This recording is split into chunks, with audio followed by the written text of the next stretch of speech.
Right, morning.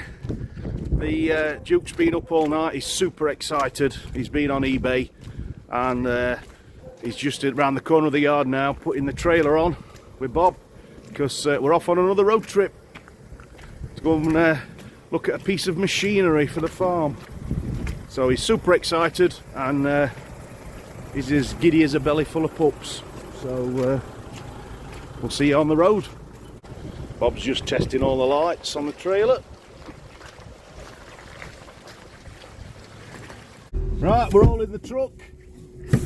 Bob's driving, and we're off on a day out to where we're going? Langer, somewhere near Langer in Nottinghamshire. So I once jumped out of a perfectly good aeroplane at Langer with a parachute on my back a long time ago, 1992 I think it was. When you were in Commandos? When I was in Commandos. 92. But yeah, since then I've never been back, so we're off to Langer today. So see you when we get there.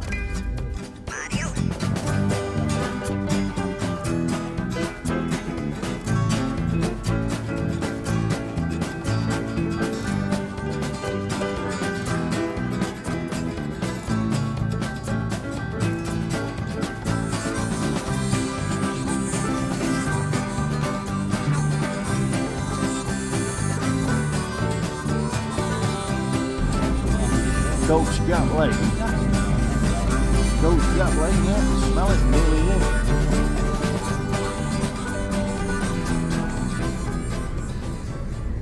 Where is it? A Massey Ferguson? Yes, I think it's an MF60, yeah. MF60. I think it says it on the plate there. MF60 finger mower. Yeah. We'll try and get it on that trailer. Yeah, it's it.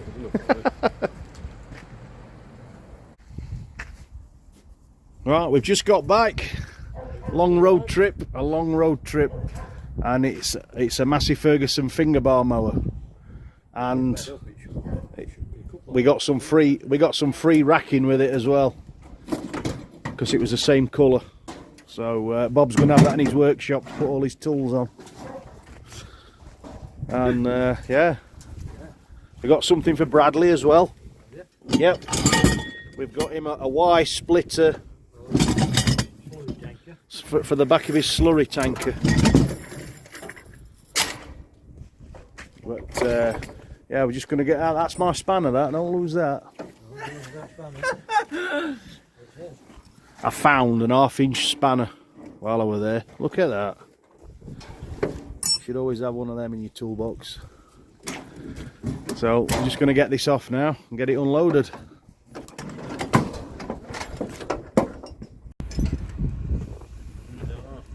He's packed all that out, hasn't he? Yeah, so is it all there then? Yeah, it's all there. Well, he's made it fit that compact. Yeah, that's what I mean, yeah. But if that goes back there, would it didn't come in line more than for It's a Massey Ferguson, I can't see the numbers. Made in the United Kingdom. Yeah, thought it might be. I can't see the numbers on it, it's a bit too dark. So it works like a mini combine then? Yeah. It's like slicing backwards and forwards? Yeah. Right. Right, we'll unload it. Are we trying it now? Yeah. Can't put it on back on at Zeta's? We've got some spare teeth down there for it.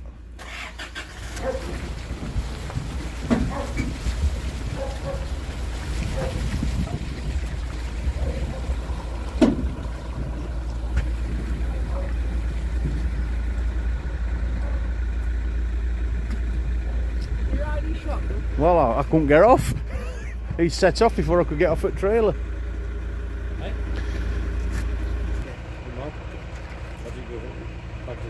might have to rock it out. Might have to rock it between around like. Might not be a rigid car like that. We're just having a meeting to see how it works. Paid too much for it, nice. You've paid too much for it, have you? What now? You think that's gone? I don't think you'd have it, really. I think that's alright. I'm probably not going to be tight anyway, isn't it? What's Bob found? Bob's found something wet loose. Yellow. At back of that. Right, that's back at bearing casing, isn't it? Yeah. I don't know. Bloody hell. I don't know what it is. Right, let's get unloaded before it goes dark.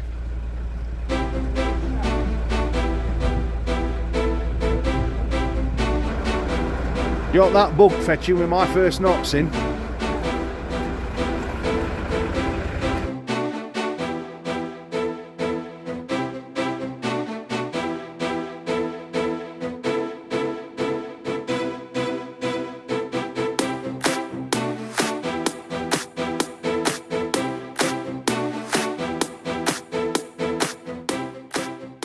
That's it then, we've took the mower off and John's put all his spares in the stores and apparently tomorrow we're going to put it on a tractor. We'll have it running tomorrow. It's just going a bit dark now and we have to work outside, so we're going to get it going tomorrow for you, so stay tuned. Right, it's day 2. We've got the finger bar mower which we collected yesterday, but it went dark on us so we couldn't do it. We've got that in the shed. I brought my Leyland up, my little 245 from the workshop. We brought that up to set it up because eventually it's going on the back of the David Brown, and the back end setup's more or less the same, so it's a little bit too small for the Zetas. So we brought the Leyland up. We'll go show you what we've done on the back of it.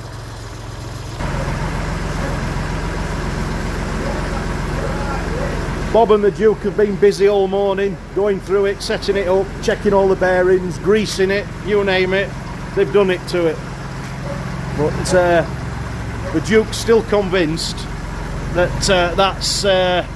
that bearing in there is faulty, but we're going to find out in a minute when we run it up. We've got it on the back of the little Leyland 245. We've picked it up, we've done quite a few adjustments, but ultimately it's going to go on the back of the David Brown, but the settings are more or less the same. So they've had all this in bits, cleaned it all, re-greased it, reset the thread distance, so when you pick it up on the hydraulics it just sits nice. And yeah, we're just going to try it in a minute, try and run the blades up and see what happens, but that's what it's for.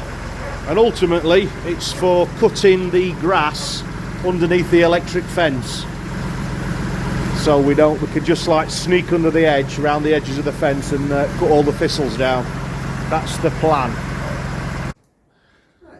Has that PTO got a clutch on it? No, it's relying on belt slipping, I think. Right. Yeah. Just relies on belt slipping. Well, that's idea of belt. Yeah.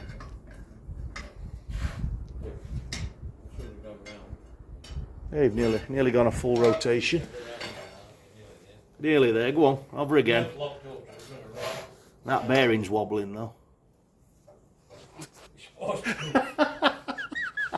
He's allowed me to bits this afternoon, that, isn't it? He's fine, there's a grease nipple on it. You do know if we've got to get one of them, it's got to get it from America. Yeah, I'm telling you. Is it good over 2? It does, doesn't it? Yeah, it cuts through too, yeah.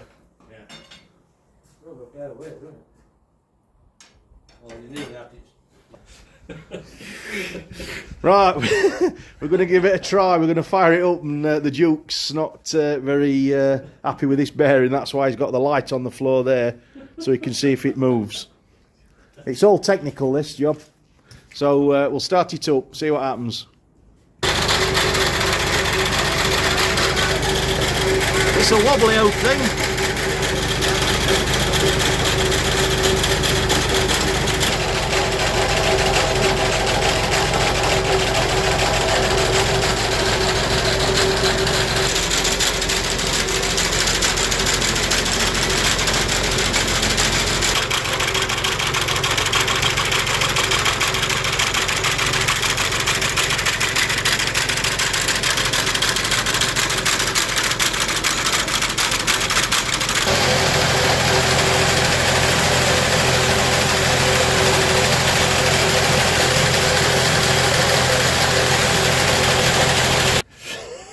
Oh, the mistress, Yeah. Grease nipple there. Yeah. So will that come into that grease? I don't know. So if that weren't hitting that way, it'd be hitting that case, wouldn't it? If it were tightened up to it, beating that. I think it's alright. You could lose a limb in there, couldn't you? Dead easy. Why is that hitting bottom of that casing then? Just where it's bent, just where it's banged up. That's where the case is made, isn't it? You could try greasing that. Where's grease? Yeah. You're worse than John Travolta with that grease, you. That's pushed then, is it gone? Somewhere. Grease is the word. Take it off and have a look. No. Take it off and have a look. We've had a site meeting, that nut's coming off. We're going to have a look behind it because we're not happy with the loose washer that's flapping about under speed. Yeah. Left-handed That's the thread. same way as it's been, isn't it? Yeah, so it were loose. Well, loose then, weren't it? Yep. There's not many threads either. No. Are you remembering how this comes off? No. It's coming off, that. Moving, yeah. Yeah, it's moving, yeah.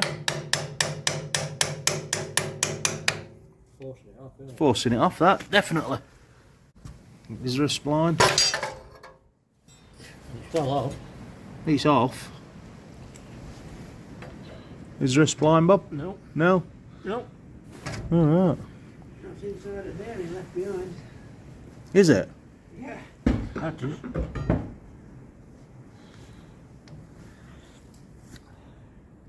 Yeah.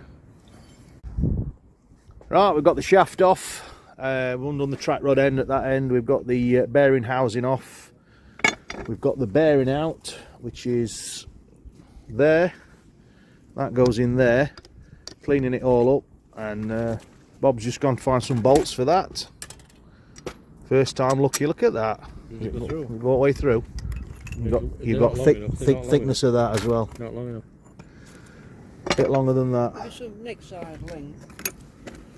And just cleaning all the components up in a bit of diesel. Then we'll rebuild it. Duke's got the spring washers out and the normal washers. Yeah. And then we'll put it back together and see that it's cured the vibration. Right, bearings in. We've just We we've, want spring washer one side and flat washer other one. that's the new, that's the greased bearing that slips in there Do that way like down. that, and then goes flat, and that's it. So what we're doing next? Put it rest of it on, huh? The rest of it on, it's in here.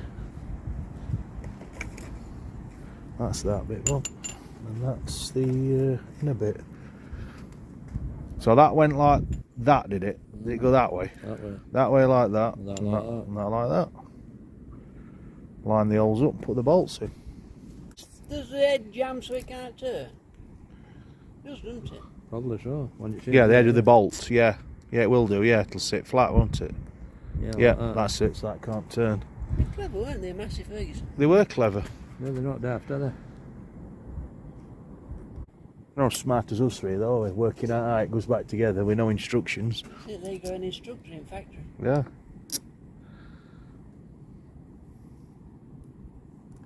You can tell Bob used to do Lego when he was little. Always messing with Lego. Yeah, you used to have a bit of that, huh? Lego, yeah. Bit of Lego. Yeah.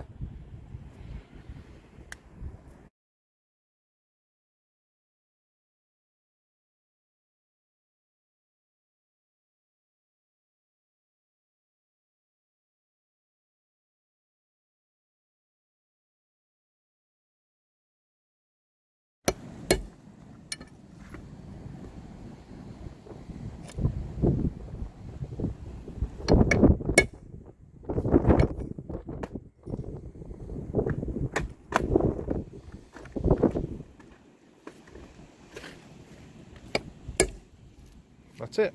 Yeah. I'm just refurbishing the old-fashioned track rod end at the other side now.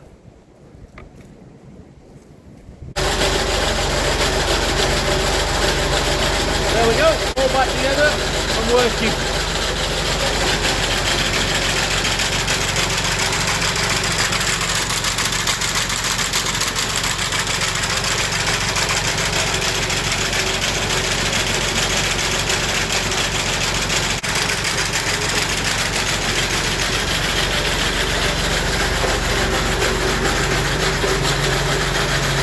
Well, we've just greased the prop shaft there and there. That's quietened down a bit. Rebuilt the bearing, rebuilt the track rod end, and cleaned all the blades. So there you go.